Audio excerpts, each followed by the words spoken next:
మరి విశేషంగా ఈ పరిచర్యకు నాకు మంచిన దైవజనులకి నా ప్రత్యేకమైన కృతజ్ఞత వందనాలు తెలియజేస్తున్నాను. ప్రభు నాకు అనుగ్రహించిన ఒక మాట, ఒక ఆలోచన మీ ముందు పెట్టాలని నేను ప్రయత్నపడుతున్నాను. ఈనాటి వాక్య ధ్యానం కొరకు అపోస్తలుల కార్యములు 3వ అధ్యాయం చివరి వచనం. దేవుడు తన సేవకులను పుట్టించి మీలో ప్రతివాడిని వారి దుష్టత్వం నుండి మళ్లించుట వలన మిమ్మల్ని ఆశీర్వదించుటకు ఆయనను మొదట మీ వద్దకు పంపెనని ప్రేమ కలిగిన మా తండ్రి, మహాపరిశుద్ధుడా, ప్రాణాత్మదేహములతో మీకు లొంగిపోతున్నాం. ఈ అల్పదాసుని అంగీకరించి అన్ని చేత అప్పుడు వేసి పరిశుద్ధపరిచి నీతి గల నీ మాట తేటని వినిపించగల పూరగా మార్చండి. ఈ మట్టి ఘటనను మహిమేశ్వరునిగా నింపి పూర్తిగా మీ వశపరుచుకొని మీ కృపా మహిమకు కీర్తి కలిగే బలమైన కార్యాలు ఈ దీన పాత్ర ద్వారా జరిగించమని యేసు నామములో ప్రార్థించి వెళ్ళి పొంది ఉన్నాము తండ్రి. ఆమేన్. దేవుని ఒక మంచి స్తోత్రం చెప్తారా?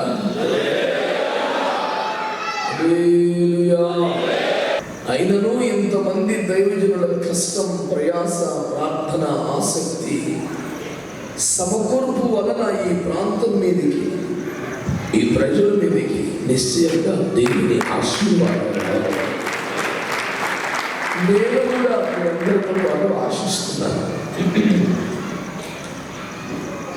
బిడ్డలారా, అసలు దేవుని ఆశీర్వాదం ప్రజల మీదకి ఎట్లా వస్తుంది? ఒక 4 మాటలు మీ దృష్టికి తేవాలని దేవుని ఆత్మను సిద్ధపరిచారు. How somebody can be blessed. మనం ఏ విధంగా ఆశీర్వదింపబడతాము? ఆశీర్వాదం పొందాలంటే మనం ఏం చేయాలి? భక్తులు చేసే ఆధ్యాత్మిక కార్యక్రమాల ప్రయాసంతా ఆశీర్వాదం కొరకే కదా. పాట పాడిన, ప్రార్థన చేసిన, పరిచయం చేసిన, కానుకిచ్చిన, ప్రార్థన చేసిన ప్రతి దాని వెనుక అంతిమ గమ్యం ఆశీర్వదింపబడాలి అనే కదా. మరి ఏం చేస్తే ఆశీర్వాదం వస్తుంది? నాకు తెలిసి నేటి క్రైస్తవ్యానికి అన్నిటికన్నా ఎక్కువగా వినిపించబడుతున్న మాట, మీరు ఇస్తే దీవించబడతారు, ఇస్తే దీవించబడతారన్న మాట ఎంత ఎక్కువగా ప్రచారమైందంటే, ఎవడు పడితే ఆడిస్తే యేసయ్య తీసుకోడు అనే మాట మరుగైపోయే అంతగా ప్రచారమైంది. అసలు పరిశుద్ధ గ్రంథమైన బైబిల్లో మొదటి వ్యవహారమే ఒకని అర్పణ తృణీకరించుట. మానవ జీవన పోరాటం ఆరంభమైంది అక్కడ. Unless and until you accept by God, your offering will not be accepted అన్నది మొదటి ఉపదేశం బైబిల్లో.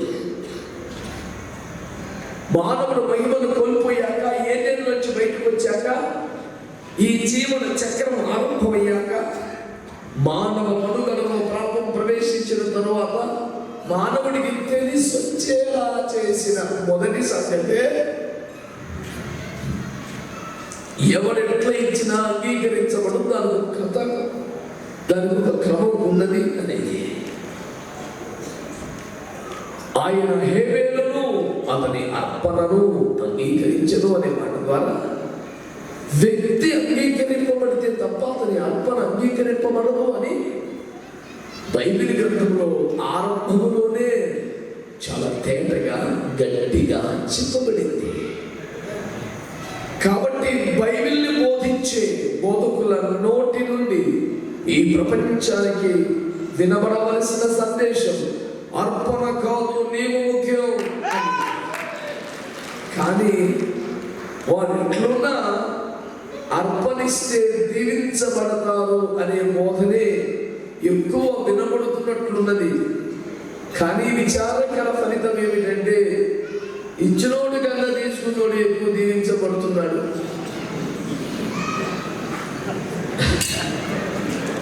ప్రభు అయితే అందరినీ దీవించే మనసున్నోడే కదా, కాదంటారా మీరు?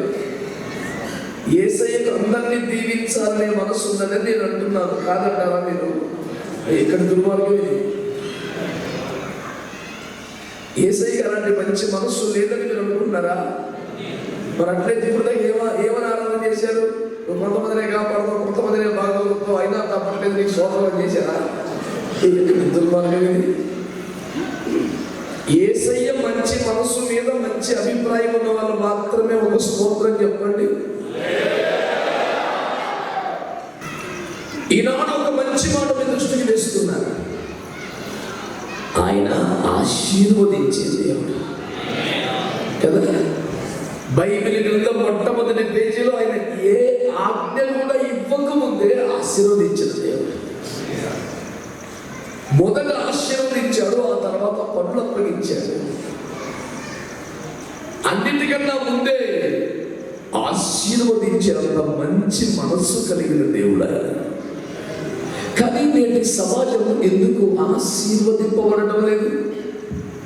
కనీసం క్రైస్తవ సమాజం అయినా ఆశీర్వదింపబడాలి కదా. ఎందుకు ఆశీర్వాదం నేటికి అనేకులకు అందని ద్రాక్షగా మిగిలిపోయింది? ఈ ఆశీర్వాదాన్ని పొందినట్లుగా మనం ఏం చేయాలి? కేవలం ఇస్తే దేవుడు నీకు ఇస్తాడు అనే ఫార్ములాతో సరిపెడితే ఎలా? ఇచ్చినందునే ఆశీర్వాదం అయితే కయ్యని కూడా రావాలి కదా. తెచ్చినందుకే ఆశీర్వాదం అయితే ఏషావు కూడా రావాలి కదా. తెలివికి ఆశీర్వాదం అయితే యాకోబుకి ఇస్సాకు ద్వారానే వచ్చేయాలి కదా. ఇస్సాకు యొక్క నా పెద్ద కొడుకును దీవించాలనే సంకల్పం నెరవేరలేదు. రిబ్కా యొక్క వికృతమైన ప్రేమ యాకోబు పాలిట మరణమవ్వలేదు. యాకోబు తెలివి, నటన, వైదుష్యం ఆశీర్వాదం సాధించలేదు. యథార్థముగా అడవిలోకి వెళ్ళి చెమటోడ్చి కష్టపడి చెప్పిన వేటకూర తెచ్చిన ఏశావుకి ఆశీర్వాదం రాలేదు. ఈ రోజుని మీరందరూ గుర్తించాలని కోరుతున్నారు. ఏదో విధంగా ఎవ్వడు ఆశీర్వాదాలు పొందలేడో. There is a system, there is an order instituted by God himself in our Bible. ఒక వ్యక్తి ఎలాగో ఆశీర్వదింపబడగలడో బైబిల్ బహు తేటగా తెలియజేసింది. అలాంటి అద్భుతమైన సత్యమును మీరందరూ ఆశీర్వదింపబడాలి అనే భారముతో ఇంతమంది దైవజనుల ప్రయాస వ్యర్థం కాకూడదు అనే ఉద్దేశముతో ఈ ఆశీర్వాద సభ అనే కార్యక్రమం సార్థక నామధేయం అనిపించుకోవాలనే సంకల్పముతో నీవెలాగో ఆశీర్వదింపబడగలవు అనే ఒక అమూల్యమైన సందేశాన్ని మీ వద్దకు తీసుకొస్తున్నాను. ఈ 4 మాటలను శ్రద్ధాభక్తులతో స్వీకరించి మీరు ఆశీర్వదింపబడగలరని నేను ప్రభువును బట్టి మీకు తెలియజేయుచున్నాను. నాతో ఏకీభవించున్న వారంతా ఆమేన్ అనండి. బిడ్డలారా, చదవబడిన వాక్యములో తేటగా వ్రాయబడిన మాట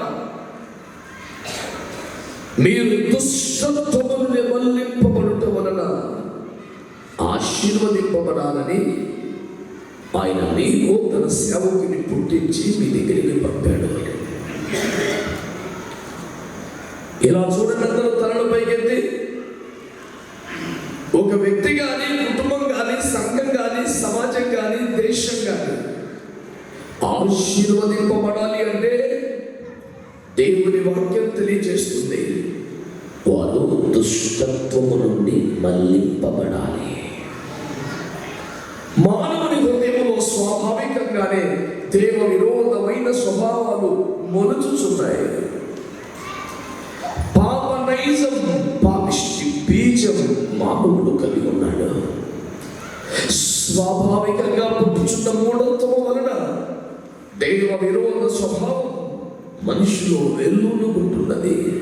అయితే దరిమిలా ఏర్పడిన దుష్టత్వం, నిర్దేవత్వం, అవిధేయత, నిర్భీతి కలిగిన జీవితం, స్వయం స్వచిత్తం,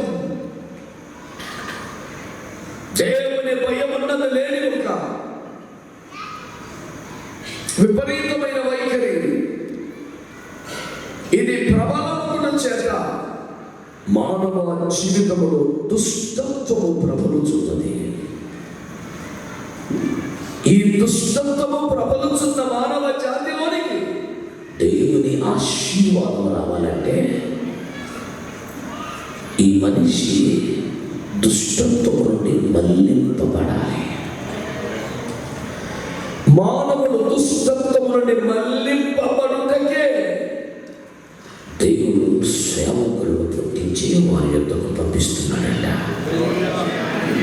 ఎప్పుడైతే ఒక దైవ సేవకుడు, ఇదిగో ఇంతమంది దైవజనులు మనుష్యులను ఆర్థిక అభివృద్ధిగా పెంచుటకు, పదార్థ వైభవ సంబంధమైన పురోగతిని కనపరచుటకు, లోకములో లౌకికాత్మతో ఆర్థిక పారమార్థిక విలువలు లేని పాపిష్టి కేవలం సంఖ్యాపరమైన వస్తు సంబంధమైన అభివృద్ధిలో కనపరచుటకు ప్రయత్నము చేయక వారు దుష్టత్వములో నుండి మళ్లింపబడినట్లుగా సేవకుడు పని చేయాలట.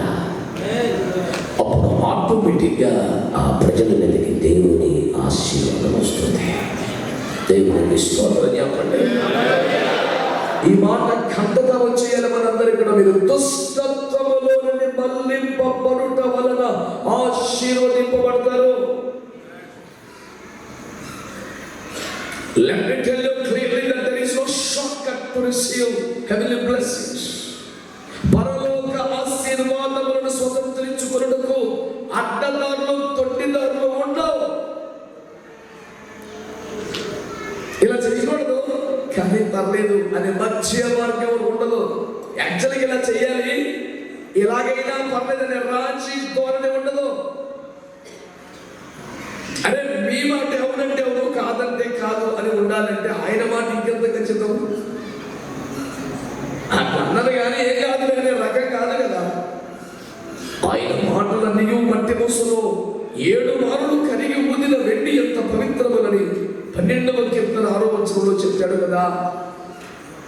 అంత ఖచ్చితత్వము కలిగిన దేవుని మాట ఏం చెప్తుంది? మీరు దుష్టత్వము నుండి మళ్లింపబడితేనే ఆశీర్వాదం. దేవునికి స్తోత్రం కలుగునగా. హల్లెలూయా.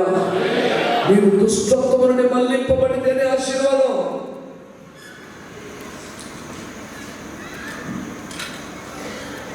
దానికి విపరీతమైన వ్యాఖ్యానం ఏమీ చెప్పక్కర్లేదు.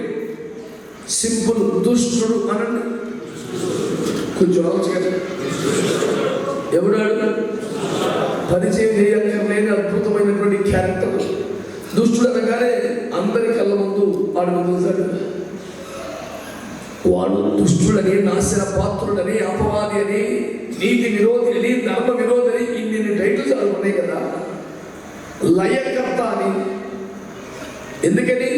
వాడు వ్యభిచారంలో పట్టబడ్డా, మద్యపానంలో తూరుతున్నాడా, ఆర్థిక లావాదేవీలలో కొంత చేతి వాటం ప్రదర్శించాడా, ఏమిటా చేసిన పాపం? కుర్చీ పిచ్చి స్తోత్రంలో చెప్పరు. నేను చెప్పేది మీరు కుర్చీ గురించి కాదు, ఏడో బాకండి. అది కాదు అసలు పాయింట్. మహిమలో వాడికి ఏమైనా యేసయ్య లోటు చేశాడా అండి? పరమ తండ్రి దూతలందరూ ఆధిక్యతను ఇవ్వలేదా? అంత ఇస్తే అన్ని ఇచ్చాడు, కానీ ఒక్క కుర్చీ నాకు లేకపోయింది. మహోన్నతులతో సమానునిగా చేసుకుందను, దేవదూతల కన్నా పైగా హెచ్చించుకుందను, దేవుని నక్షత్రములుగా పైన ఉంటారు. ఆ ఒక్క కుర్చీ ఇచ్చి ఒక్క తొడదంటే పాత్రలో మూలబడేలా చేసింది. అవునా కాదా? వాడేమి ఆర్థిక లావాదేవీలు అక్రమాలు చేయలేదు, వ్యభిచారం మద్యపానం లాంటి ఛాన్సులు లేవు. మరొక సాతాను దుష్టుడు నాశన పాత్ర. ఇన్ని పదాలకి కారణమేమిటి? ఆశ.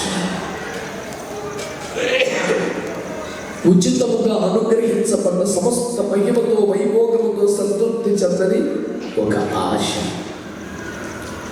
దేవదూతలందరిలో ప్రధానుడిగా ఉన్నాడనే మాట అబద్ధం కాదుగా. అతను అభిషేకించబడిన రోజున అతనికి వాయించేవారు నియమించబడ్డారట. అతను అభిషేకించబడ్డ కెరూబట, పరిపూర్ణ సౌందర్యం కలిగిన వాడంట, జ్ఞానంలో పరిపూర్ణత కలిగిన వాడంట. ఇంత సాధించింది కాదు, అనుగ్రహించబడిందే. 18 గంటలు చదివి కష్టపడి చదివి బాగా చేయాలి, ఓరకిచ్చిందేగా.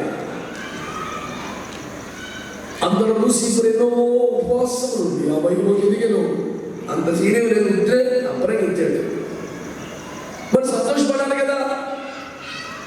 దేవుని స్థానం కావాలి, దేవుని మహిమ కావాలి, దేవుడు అందుకునే ఆరాధన కావాలి, దేవుడికి దక్కేదంతా నాకు దక్కాలి. ఎండలోనూ అపరమైన అర్హత లేని ఆశ, నాది కాదు అని తెలిసిన ఆశ, నేను పొందింది ఎక్కువేనే తెలిసిన ఇంకా ఆశ. ఇదే కదా దుష్టత్వం అంటే. ఎవరు గొప్పడికి తేలుకున్నట్టుగా సైలెంట్ అయిపోయారు. మిమ్మల్ని అడుగుతున్నారు, ప్రభు అంటున్నాడు, ఈ దుష్టత్వం నుండి మళ్లింపబడితే నీకు వచ్చి పడిపోతే ఆశీర్వాదాలు. మంచిగా సఫలం కొట్టేసేది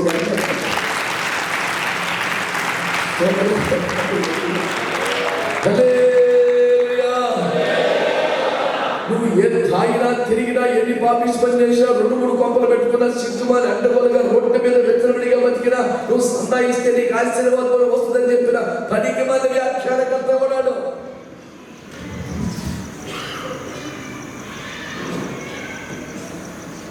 దేవుని ఆశీర్వాదం డబ్బుతో నీ ధైర్యంగా అక్కడ వచ్చిందిరా నీకు.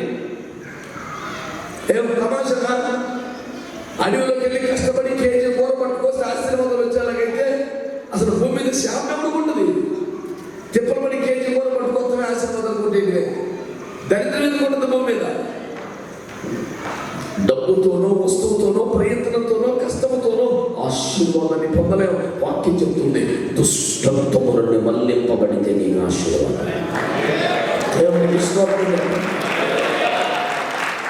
నాలో పలాని దుష్టత్వం ఉందని మీరు చేతులెత్తి చెప్పక్కర్లేదు, కానీ నీ మనస్సాక్షి గర్విస్తుండగా దేవుని పరిశుద్ధాత్మ ఒప్పింప చేయించుండగా ఈ రాత్రి నీ ఉన్న చోట్లోనే నీది కాని దానిపై నీకు ఆశ ఉందా? అది వస్తువైనా వ్యక్తైనా నీచమైన ప్రవర్తన. ఎవరి మీద ఆశ పెంచుకుంటున్నావు? ఏ వస్తువు మీద ఆశ పెంచుకుంటున్నావు? ఏ పదవి మీద ఆశ పెంచుకుంటున్నావు? నీది కానిది నువ్వెందుకు ఆశపడుతున్నావు?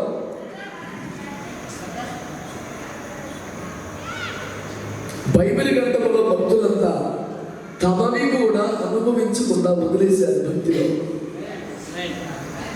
అబ్రహాము వెండి బంగారములు ఐశ్వర్యములు కలిగిన వాడైనను అప్పటికే గోపురాలు కట్టే బాబేలు టెక్నాలజీ ఉన్నను ఒక గుడారం వేసుకుని అడ్జస్ట్ అయిపోయాడు. లేక కాదు, వద్దులే అనుకుని కదా. మోషే రాకుమారుడు అయ్యింది కూడా అవును ప్రకాల పాప భోగం అనుభవించిన కంటే దేవుని బిడ్డలతో శ్రమ అనుభవించిన జనని ఐగుప్తు ధర్మ కంటే క్రీస్తు విషయమైన నింద గొప్ప భాగ్యమని రాకుమారుడిగా కాక శ్రమను అనుభవించడానికి ఇష్టపడ్డాడు. ఒక్క నమస్కారం పెడితే ప్రశాంతంగా సాగిపోయి జీవితానికి ఎందుకు వచ్చింది తిప్పలు రాని పొంగి ఎవడి పడితే అడిగి దండం పెట్టక నిట్టాలుగా నిలబడి కష్టాలు కూడా తెచ్చుకున్నాడు. మొదటిగా పెట్టిని నోరు మూసుకొని పడుకుంటే శుభ్రంగా బతకొచ్చు. పేకల మీద తెచ్చుకున్నాడు దానియేలు. ఏదో తినేసి పక్కన పోయి ప్రార్థన చేసుకుంటే పోలా, స్వార్థం చెప్పి తినేయొచ్చు అనే కక్కుర్తి లేక కదా భక్తులు బాధపడింది. ఒకడున్నాడు బాబు, దేవుని వాక్యము వలనను ప్రార్థన వలన పరిశోధన కావచ్చు అని ఏది పెట్టి తింటాడు. పందులు కొట్టేనే ఇబ్బంది లేదు, పందులు పట్టుకోవడానికి ఇబ్బంది లేదు. తన మూతితోనో చేతితోనో పందిని నెట్టగలిగినంత నెట్టి ఆ పుట్టు తింటాడు. పందుల బలం పెరిగింది నెట్టిందాక. నేను కఠినంగా మాట్లాడుతున్న బాధపడదు. ఏమని నీకు అనుగ్రహించబడింది, అది జీతమైనా, అది కుటుంబమైనా, అది సేవ అయినా సంతృప్తి కలిగి దేవుని మహింపరచాలి కదా. నీది కానీ దానిపై లోపల ఆశ రగులుతున్నప్పుడు అది దుష్టత్వం కాదా? ఆ నీచ ప్రవృత్తిని నుంచి పోకుండానే ఆశీర్వాదం రాదా? నేను దాంట్లో మానే రాదు.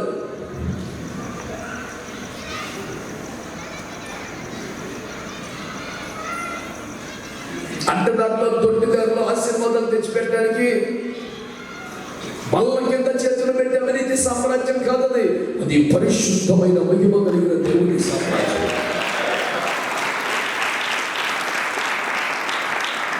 నీ ఇల్లని గడ, కులవని గడ, మతమని గడ, డబ్బని గడ, ఏమని గడ, నువ్వు దుష్టత్వములను మళ్లించబడితే చాలు, నీకు ఆశీర్వాదాలు వస్తాయి.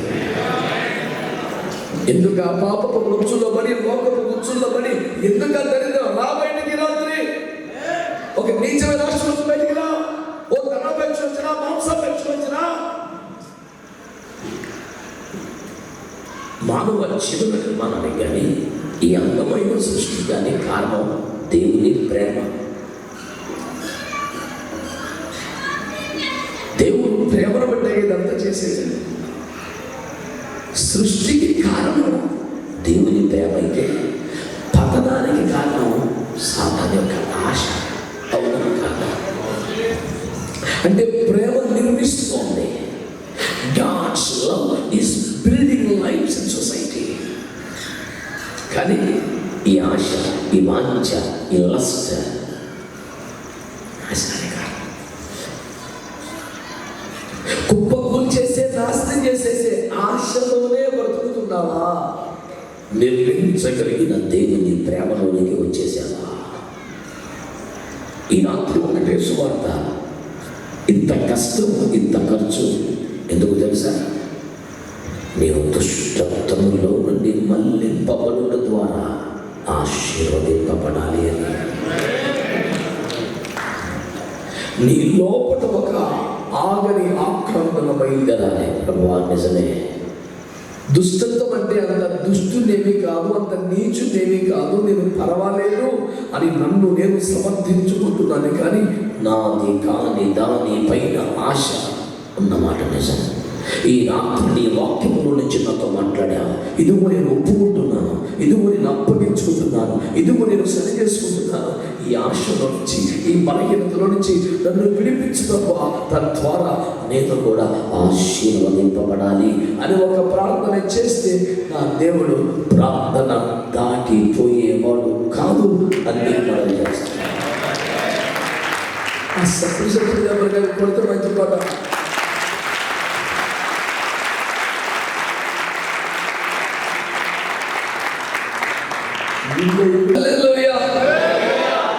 జయించిన జ్యేష్ఠుల సంఘములో మీరు ఉంటారనే నిజమైతే దేవునికి స్తోత్రం కలుగుతుంది.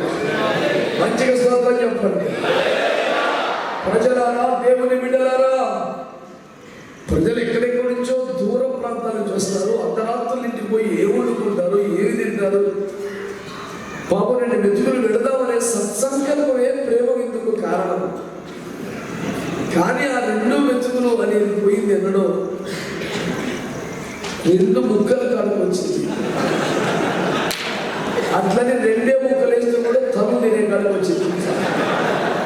మనసున్నప్పుడు దేవుని పేరు అనుగ్రహించబడుతున్న ఆహారాన్ని దైవ ప్రసాదంగా, వరప్రసాదంగా, సత్ప్రసాదంగా భావించి కళ్ళగట్టుకొని రెండు ముతుకులు సాంబార్ వేసుకుని తిని పోవచ్చు. సంపాదించావా? అది చికెన్ సాంబార్ అయి ఉండవాలి, అది మటన్ షేర్వా అయి ఉండవలేదు, అది చేపల పులుసు అయి ఉండవలేదు, అసలు ఈ నీసుకుంటే తొలగిపోవలేదు. అయినా గమనించారా? సగం మంది ఆదరన్నారు. ఇది గొప్ప వార్త. స్వతంత్రం చెప్పండి. What a great news this is for the pastors. People are saying amen. మరి hating non vegetarian, it's a wonderful news. Moshe ఉంటే ఎంతో సంతోషపడేవాడు కదా. దేవుని స్తోత్రం చెప్పండి.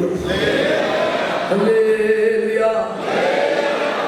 ప్రజలు దుష్టత్వము నుండి మళ్లించబడితేనే ఆశీర్వాదం. గట్టిగా మాట చెప్పండి. ఎప్పుడు వస్తుంది ఆశీర్వాదం? దుష్టత్వానికి బహుముఖ కోణములు ఉన్నవి. ఈ పూట మనం చూస్తున్నది అనవసరపు ఆశ, దేవుని చిత్తమునకు వెలుపట ఉన్న ఆశ, దేవుడు ఇష్టపడని ఆశ. అది శరీరాశ అయినా, నేత్రాశ అయినా, ధనాపేక్ష అయినా, వంశాపేక్ష అయినా, అది ఏదైనా దేవునికి ఇష్టము లేని ఆశ దుష్టుని సంబంధమైనది, దుష్టత్వము అనబడుచున్నది. అట్టి ఆశల నుండి బయటపడితేనే ఆశీర్వాదాలు స్టార్ట్ అవుతాయి. స్వతంత్రం చెప్పండి. హల్లెలూయా. బైబిల్ ప్రబోధం అంతా, ఆజ్ఞల సారమంతా ఆశల నుండి బయటపడమని చెప్పడమే. ఉదాహరణకి దొంగిలకూడదు, వ్యభిచరించకూడదు, అబద్ధ సాక్ష్యం పడకూడదు, నరహత్య చేయకూడదు. ఇవన్నీ ఏమిటి? దొంగతనం ఒక ఆశ కదా, వ్యభిచారం ఆశే కదా, అబద్ధ సాక్ష్యం ఏదో ఆశించే కదా, వ్యభిచారం ఒక నీచమైన ఆశే కదా. అంటే ఆజ్ఞలలో ప్రధానమైన దృక్కోణం అంతా ఒరే బాబు ఆ ఆశ నుంచి బయటికి రాదనేదే కదా. మరి చెప్పేటోడు కూడా ఏదో ఆశించే చెప్పితే అదే రకం.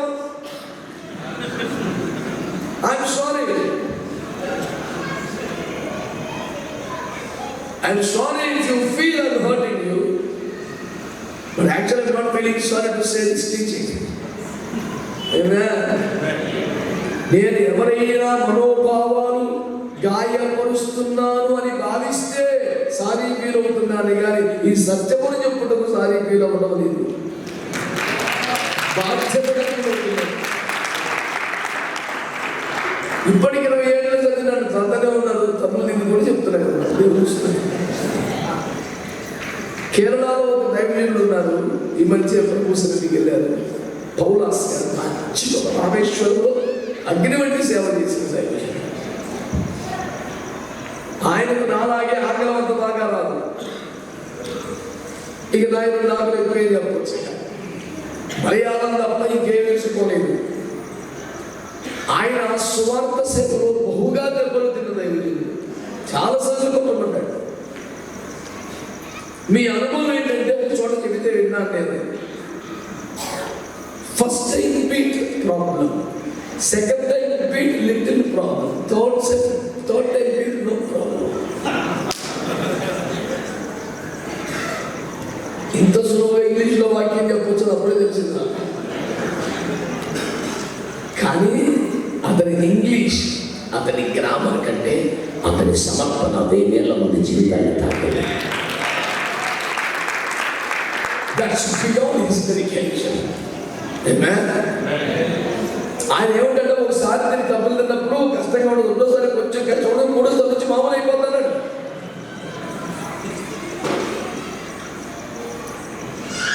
₹1 కోటి మాట చెప్తాను, కడుపులో పెట్టుకో. ఆశ లేని జీవితానికి కాకపోతే ఆశీర్వాదం దేవుడు పంపించి స్వాతంత్రం చెప్పడం గట్టిగా, స్వాతంత్రం చెప్పడం గట్టిగా. ఏదో పడుతున్నాను, ఏదో అనుభవించాలి, ఎవడో లాగేసుకొని, ఎవడో గొప్ప ఉంచాలి, నలుగురిని చంపేయాలని బైక్ ఎక్కారు, నీచే దిగ్గుతా పాపించి ఆశ దేవుడికే కదా వచ్చేది ఆశీర్వాదం. మాట్లాడరు మీరు? స్వాతంత్రం చెప్పండి.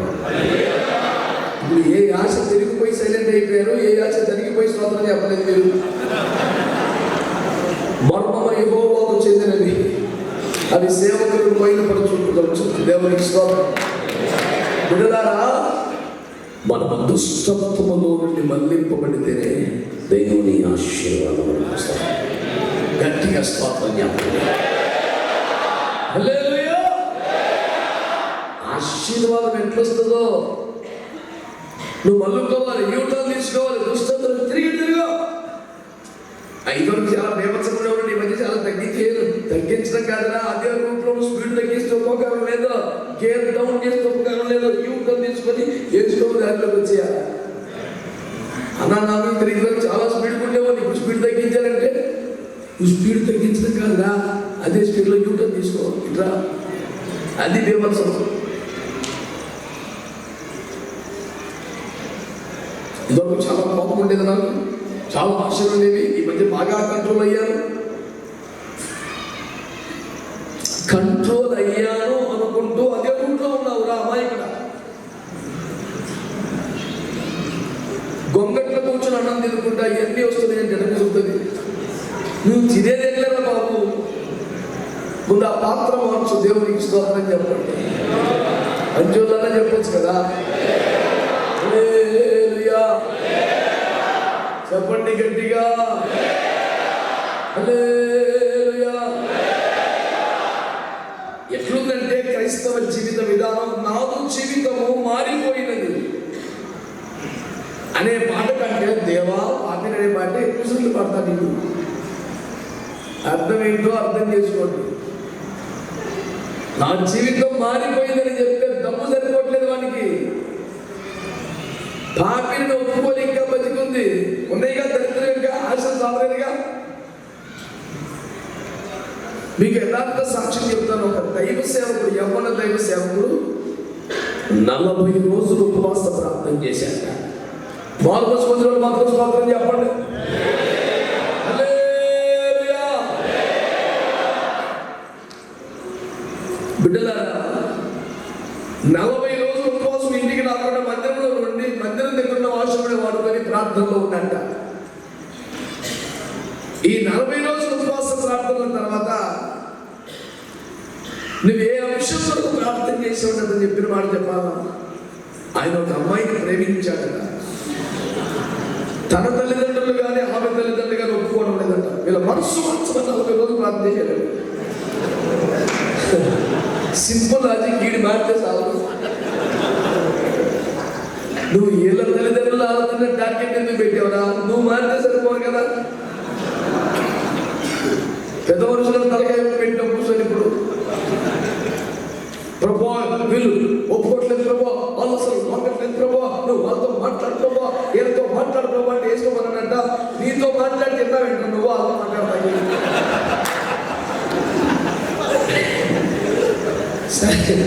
40 రోజుల ఉపవాసంతో బయటకు వచ్చి ముక్కుతా ఇంటికి వస్తే తలుపు తీయగానే శుభకరమైన ఆనందాలు అన్నట్లుగా వెడ్డింగ్ కార్డు దొరికిందంట. పోస్టర్ వచ్చింది. అమ్మయ్య, శుభకరమైన ఆనందాలు కనపడింది, ఖచ్చితంగా కార్యం జరిగింది అని ఆరాటంగా పెళ్లి కార్డు ఓపెన్ చేస్తే అందులో పెళ్లి పిల్ల పేరు వీరి టార్గెట్ పెట్టే పిల్లనే.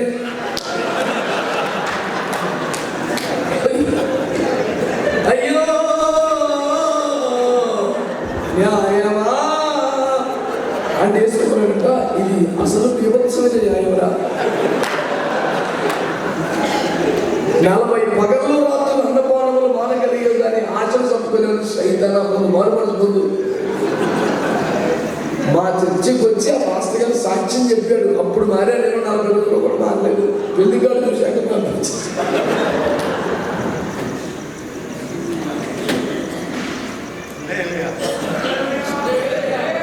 దుష్టత్వం నుండి మళ్ళింపబడితేనే ఆశీర్వాదం. ఆ ఊపిలోనే, ఆ రోజులోనే అద్దెంతులను ఉంటూ ఓ దేవా కురిపించవయ్యా రాదా. ఈ పాట పాడుతూ చెప్పండి. ఏ శ్రద్ధం చెప్పరా.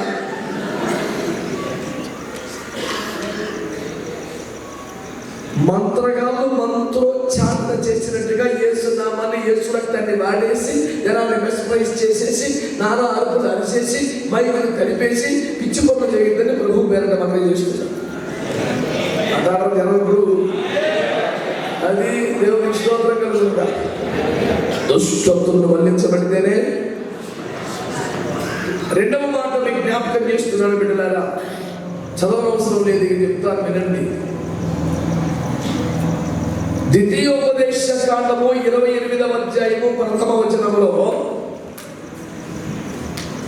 ద్వితీయోపదేశ కాండం 28:1లో, నేడు నేను నీకు ఆజ్ఞాపించు నా మాటలని శ్రద్ధగా వినిన ఎడల ఈ దీవెనలని నీ మీదికి వచ్చి నీకు ప్రాప్తించను.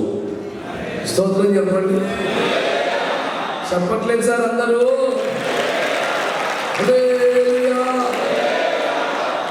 అందరూ చెప్పట్లేదంటే చప్పట్లు కొట్టారు. మీకు తెలుగు ఎంత బాగా వస్తుందో స్తోత్రం. సరే, చేసింది మంచి పని కనుక సంతోషం. నేనేమంటానంటే బిడ్డలారా, నేడు నేను నీకు ఆజ్ఞాపించు మాటలు శ్రద్ధగా వింటేనే నీకు చెప్పరే.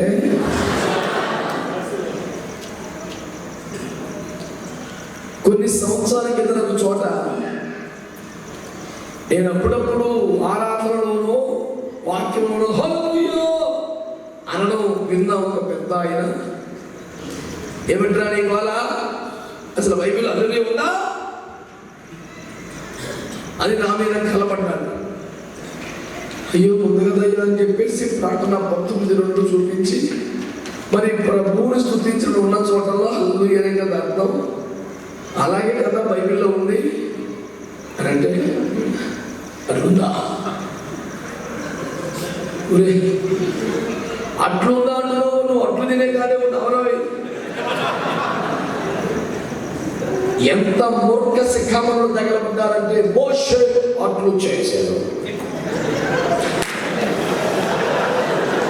ఏమి చేశారు?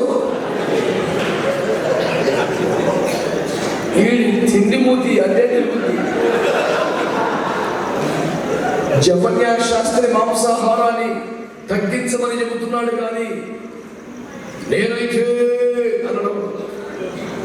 ఏదిరా అడిగితే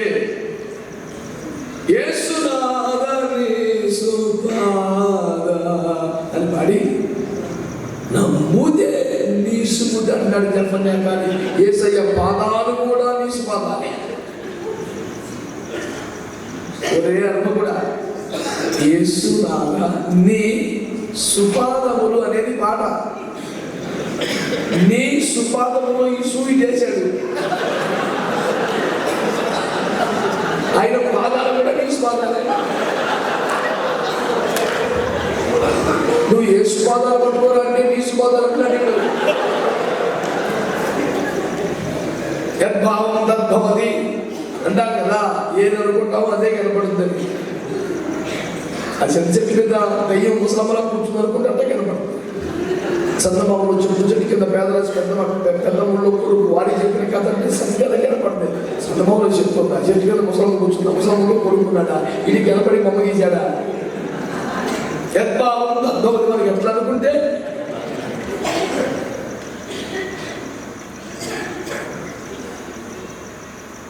యవన కాలంలో మా నాన్నగారు అర్ధరాత్రి శ్మశానంలోకి వెళ్తానని స్నేహితులతో పందెం కాసి వెళ్ళారట.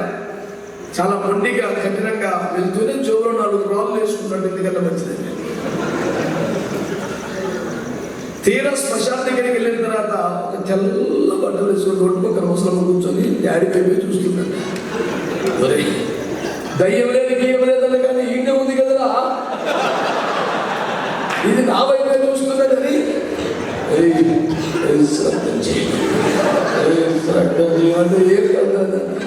ఇంత పనికి వచ్చిన దయ్యమా అని రాయి తీసి వేసుకుంటే టంగు పని చెప్తాం. చూస్తే మైలు రాయి అది. దీనికి ఎట్లా కనపడ్డది? ధైర్యవంతుడు అర్ధరాత్రి 1 గంటకు పోయిండు, అయినా సరే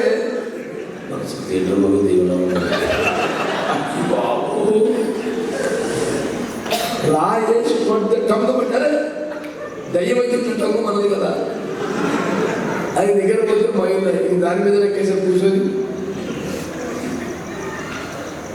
అని ఇంట్లో వచ్చాడు.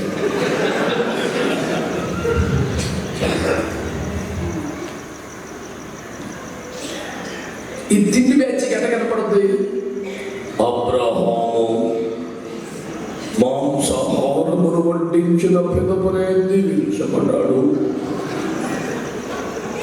ఇస్సాకు కూడా ఆశీర్వదించుటకు మాంసము కూడా తెమ్మనే చెప్పాడు.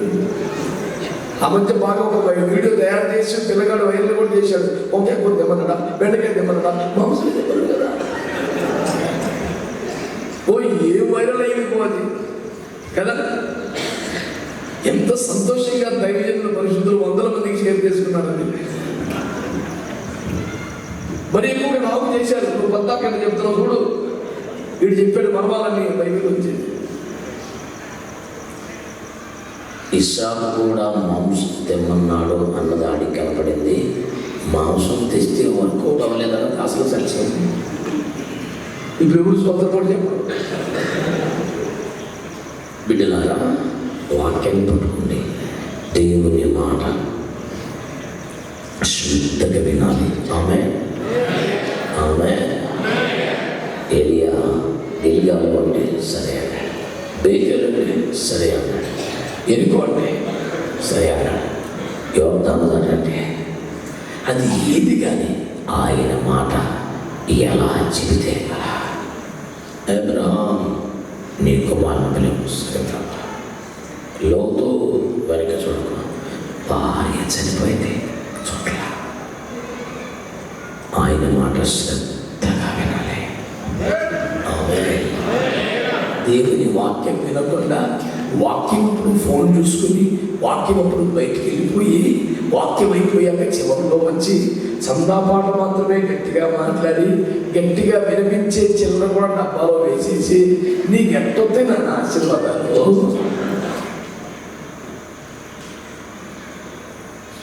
ఆయన మాట శ్రద్ధగా వింటే నీకు ఆశీర్వాదం. వాక్యాన్ని ప్రేమించాలి, వాక్యాన్ని గౌరవించాలి, వాక్యాన్ని చదవాలి. వాక్యం బోధిస్తుండగా శ్రద్ధగా వినాలి. చదవటం ద్వారా కానీ, ఉపదేశం ద్వారా కానీ దేవుని మాట నీ చెవికి చేరుతున్నప్పుడు నువ్వు శ్రద్ధగా వింటే నువ్వు ఆశీర్వదించాలి. దేవుని వాక్యములను ప్రదర్శన పెట్టిన వాడికి ఏ విధంగా వస్తాయి ఆశీర్వాదాలు? వాక్యమే కదా అఖిల బ్రహ్మాండములు చరాచర జగత్తును పుట్టించి పోషించి పాలిస్తున్నది దేవుని వాక్యమేగా. ప్రపంచము నిర్మితమైనవి దేవుని వాక్యమేగా. శూన్యములో సమస్తం చేసిన దేవుని వాక్యమేగా. కలిగి ఉన్నదంతా కలిగించిన దేవుని వాక్యమేగా. అట్టి వాక్యమే నీ దగ్గరకు వస్తుంటే నువ్వు పట్టించుకోకపోతే నువ్వు ఎలా దీవించబడతావు? ఆచారాలతో, సాంప్రదాయాలతో, కులమత భేదాలతో ఈ వాక్యాలు చెప్తున్నాడు. ఆమె ప్రైజ్ ది లార్డ్ అంటారు.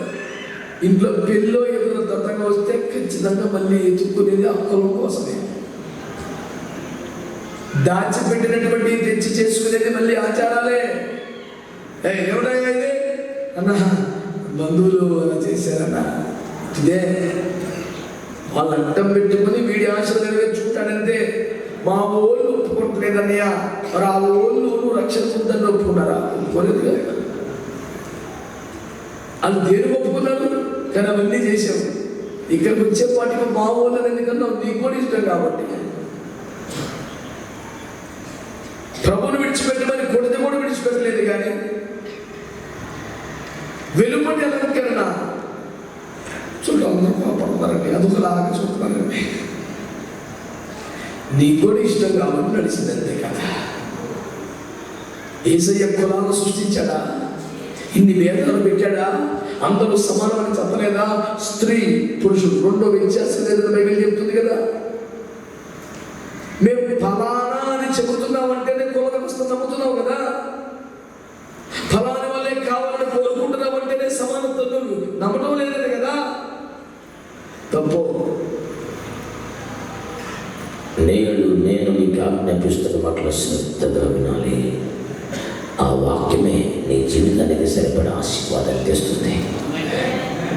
దుష్టత్వములు మళ్లింపబడితే ఆశీర్వాదం. దేవుని వాక్యము శ్రద్ధగా వింటే నీకు ఆశీర్వాదం. ఆమేన్, ఆమేన్. వినే కానికైనా ఇంకేమైనా ముచ్చట ఉన్నదా? ఉన్నది. ఆదికాండము 12వ అధ్యాయం 1వ వచనములో నీవు లేచి నీ స్వజనమును విడిచి నేను నీకు చూపించు మార్గమున ఆ దేశములకు వెళితే నిశ్చయముగా నేను నిన్ను ఆశీర్వదించెదను. లేచి నీ స్వజనమును విడిచి, ఈ ప్రాంతమును విడిచి, ఆ వచనమంతా చెప్పేది విడిచి విడిచి విడిచి. అమ్మానంటే గట్టిగా అందరూ హలో గట్టిగానండి. చాలా మంది దేవుని వాక్యాన్ని శ్రద్ధగా వింటారు కానీ ఆయన విడిచిపెట్టమన్న దానిని, అది వచ్చిన సమస్యని, ఆ లోపము, ఆ పాపము, ఆ పవిత్రత, ఆ బలహీనత, ఆ ఆచారము, ఆ లౌకిక విషయము అలాగే పెట్టుకొని ప్రభు దగ్గరికి వస్తాయి.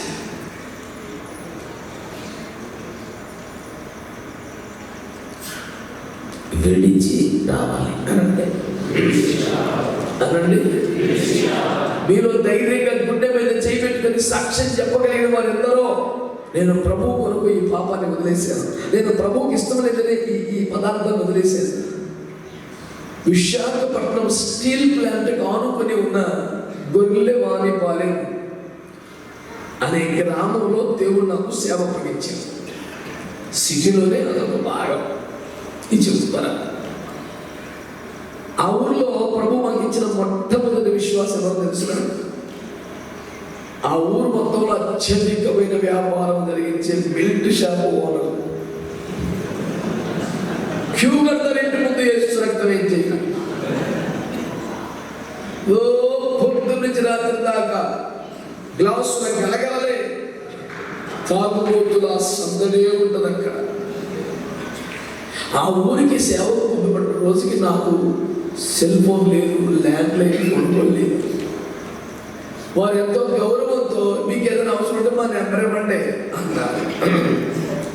అప్పుడు వాళ్ళ నెంబర్ నేను మా మమ్మీ వాళ్ళకి, డాడీ వాళ్ళకి, కొంతమందికి ఇచ్చాను. ఎప్పుడైనా ఫోన్ వచ్చాడో బాధ్యాలు ఫోన్ వచ్చింది, ఇంటికి ఎదురు దగ్గరలో పరిగెత్తుకు వస్తే ఇక్కడేమో బేవత్సం.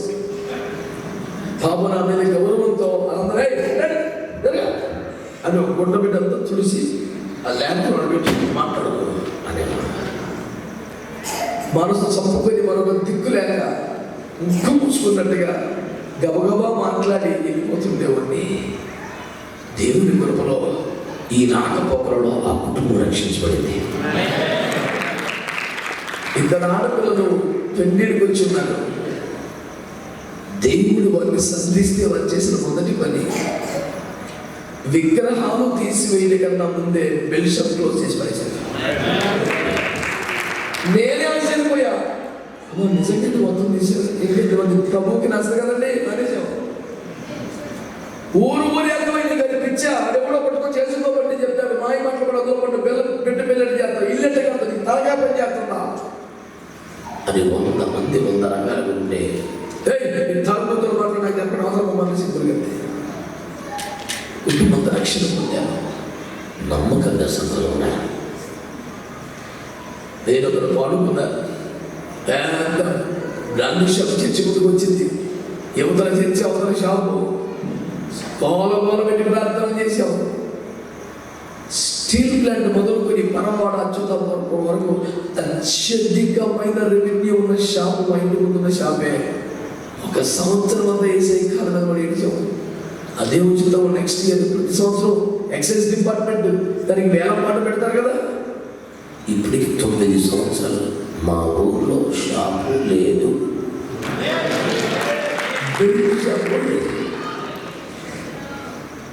ఎక్సైజ్ డిపార్ట్మెంట్ జీప్ వేసుకొని తిరిగి వేలం పాటగా తగ్గిస్తున్నాం. ఇప్పటికైనా మంచి అవకాశం, చాలా తగ్గించాము. 2 జీప్ వేసుకొని తిరిగి అలసిపోయారు. ఎందుకో ఎప్పటికీ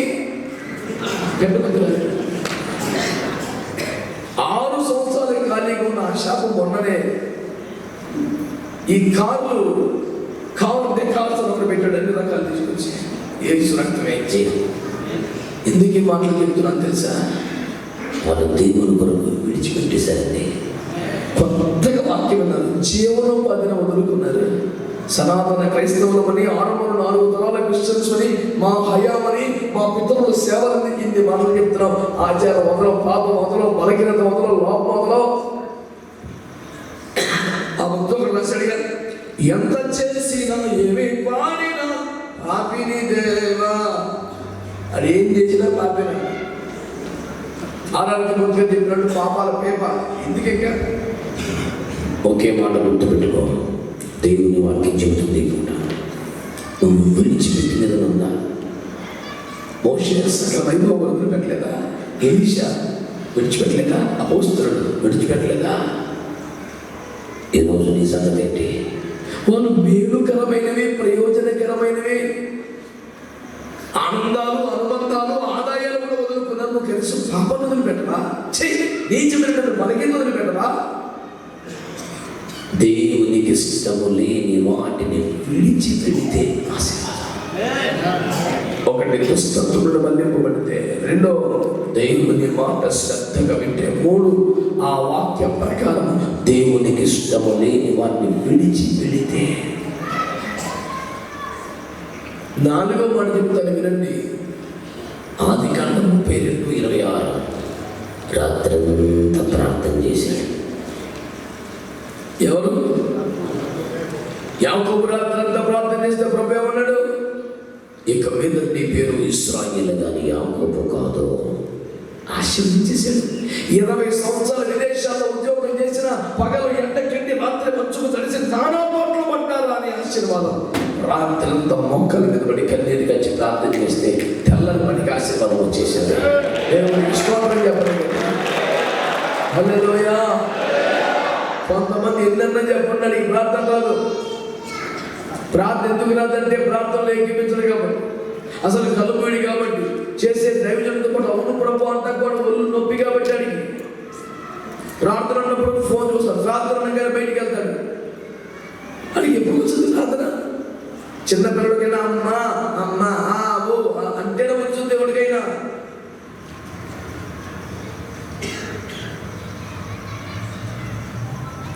వాక్యానుసారంగా ప్రార్థన చేయడం రాని పాస్టర్లు కూడా చూశారు. కొలిపోతుంది కానుకలు ఎత్తబడ్డే వాటికి ప్రార్థన చేయబట్టి అబ్రామించాకంటే ఇరుపోతాడు. ఒక తాతయ్య పొద్దున్న లేచిన ఊరు వెళ్తా ప్రార్థన చేయ తాత అంటే ప్రభా పంజాబ్లో సమస్య కాశ్మీర్ కడిగినది మా బస్సుపోయి. మీ పంజాబ్ సలహా నా బస్సుపోయింది కాదు. సందర్భానుసారంగా తెలివి ఉంటుందా?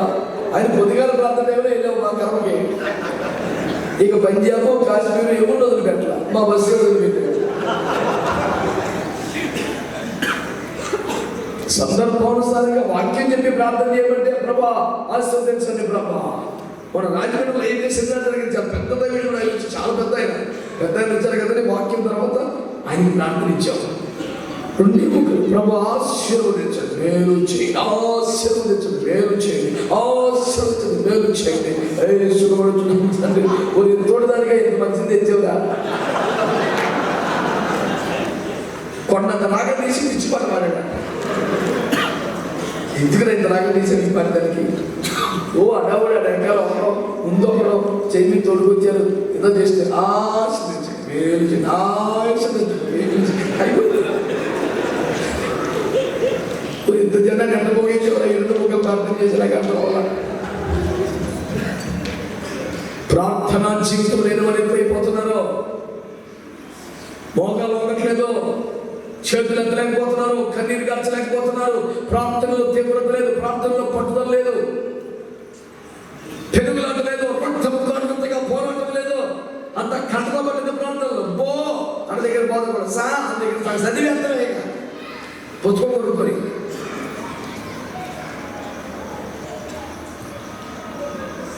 ప్రార్థన జీవితం వల్ల నువ్వు ఆశ్రయించబడతావు. హల్లెలూయా. కనీసం 5వ మాట చెప్తే పంచరత్నాలు ఇచ్చినటువంటిదని 5వ చెప్తున్నాను. హెబ్రీ పత్రిక 6వ అధ్యాయం 7-8 వచనాలలో ఏమని రాయబడిందంటే, ఎట్లనగా భూమి తన మీద తరచుగా కురిగి వర్షమును త్రాగి ఎవరి కొరకు వ్యవసాయం చేయబడును వారికి అనుకూలమైన ఫలమును ఫలించడం ద్వారా ఆశీర్వచనమును. అవునను ఆమెను స్తోత్రం అంటే నోరాలు చూసావో నాకు ఆశ్చర్యం వేసేస్తుంది.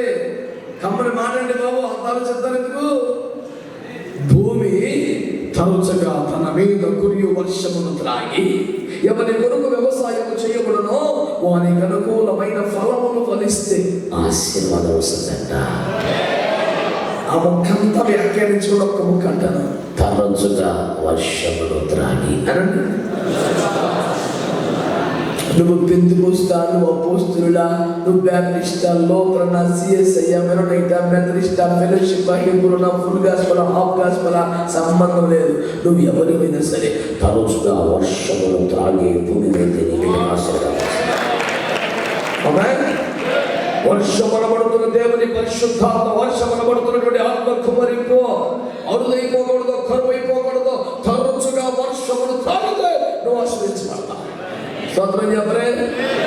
ఏ భూమి ఆశ్రయించబడుతుంది, ఏ సంఘం ఆశ్రయించబడుతుంది, ఏ సేవ ఆశ్రయించబడుతుంది, ఏ సేవ పొలము క్షేత్రము ఆశ్రయించబడుతుందంటే తరచుగా ఎక్కడైతే వర్షమును త్రాగి బలపడతారో వాళ్ళు దానికి మన సిద్ధాంతాలు పెట్టుకొని డినామినేషన్ పెట్టుకొని ఎడారి ప్రయాణంలో మనం దప్పికి తెచ్చే ఏకైక దిక్కు దేవుని పరిశుద్ధాత్మను తోసివేసి నష్టపోవద్దని, కృపకు మూలముకు దేవుని ఆత్మను పక్కన పెట్టి ఎడారి బతుకులు అయిపోవద్దని, ప్రతి వారి పొలములో పైన మొలవాలని దేవుని ఆకాంక్షకు అర్థం పట్టేలాగా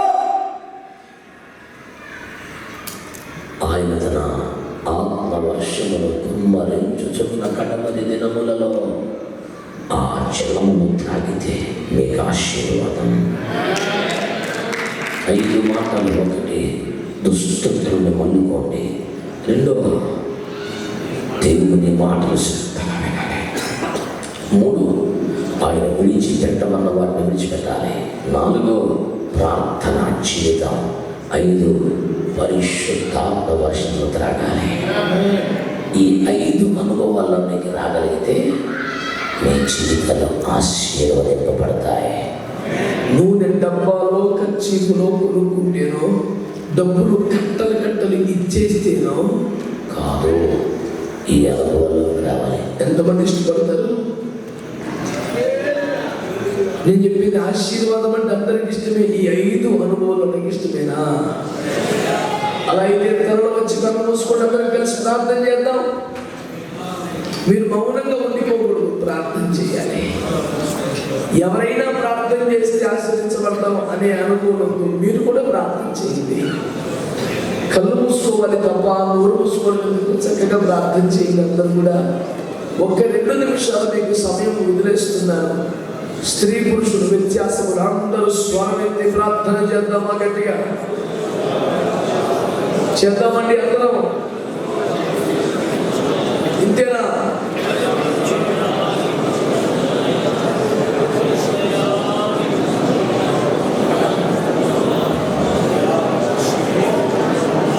ఇంకొంచెం చేద్దామా గట్టిగా?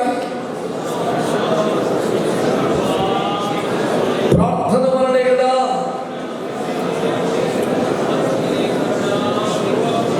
ఇంతమంది ప్రజలు ప్రార్థన చేస్తే ఇంత చిన్నగా ఉంటుందా? ఇంకా ఏ దుష్టత్వంలో ఉన్నావో, ఏ ఆశలో ఉన్నావో, ఏ బలహీనతలో ఉన్నావో, దుష్టత్వం నుండి మళ్లింపబడితేనే నీకు ఆశీర్వాదం. దేవుని మాటకి లోపడితేనే నీకు ఆశీర్వాదం. విడిచిపెట్టబడవలసిన వాటిని వదిలేస్తేనే నీకు ఆశీర్వాదం. ప్రార్థన జీవితం ఉంటేనే ఆశీర్వాదం. వీటన్నిటికి పైగా దేవుని పరిశుద్ధాత్మ వర్షమును తరచుగా త్రాగాలి. నీ కుటుంబ ప్రార్థన, సంఘ ప్రార్థన, సభైన ఆత్మ వర్షము తరచుగా రావాలి. ఏ నేల మీదకి, ఏ సంఘం మీదకి ఆత్మవర్షం అపారముగా వస్తుందో వాళ్ళు దిగించబడతారు. మీకు ఇష్టమైన 2 చేతులు పైకెత్తి అందరూ కూడా, అందరూ 2 చేతులు పైకెత్తి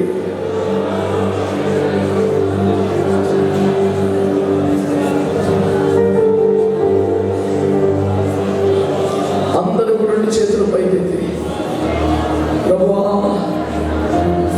నా తెలివితోనో, నా కష్టంతోనో, నా ప్రయాసంతోనో ఆశీర్వాదాలు రావని నాకు అర్థమైంది. ఆశీర్వదింపడానికి లోక సంబంధమైన పద్ధతులు ఏవి కారణం కాదని తెలిసింది. నేను దుష్టత్వముల నుండి, అనగా వ్యర్థమైన ఆశ నుండి బయటపడతాను. వాటిని విడిచిపెడతాను. స్వరమెత్తారా? ప్రియ సహోదరి సహోదరుడు ఒప్పుకో దేవుని దగ్గర. ఏ ఆశను విడిచిపెట్టాలో, ఏ బలహీనతను విడిచిపెట్టాలో, ఏ లోపాన్ని విడిచిపెట్టాలో, ఏ ఆచారాన్ని విడిచిపెట్టాలో వదిలే వదిలే వదిలే విడిచిపెడితే నీకు ఆశీర్వాదం. మోకాళ్ళ ప్రార్థన జీవితం వల్ల నీకు ఆశీర్వాదం. తీవ్రత కలిగి పట్టుదల చేసే ప్రార్థన వల్ల ఆశీర్వాదం.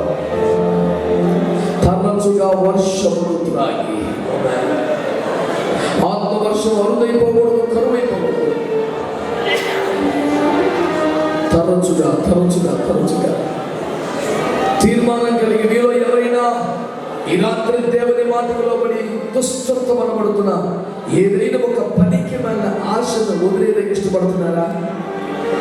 అలవాటుగా చేతులెత్తుంది. నిజంగా సీరియస్ గా ఒక ఆశను విడిచిపెట్టే సమర్పణ నీకు వచ్చిందని గురించి బయట చూపించు. అయ్యా, ఈ ఆశ నుంచి నేను బయటపడాలని తీర్మానం చేసుకుంటాను. ఒక మంచి తీర్మానం.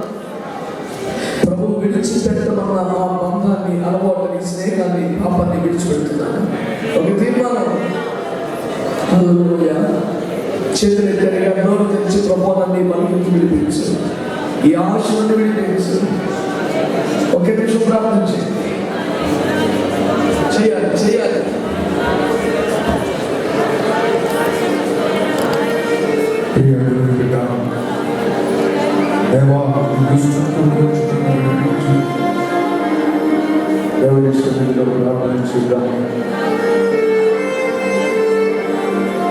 శ్రద్ధగా వాక్యమును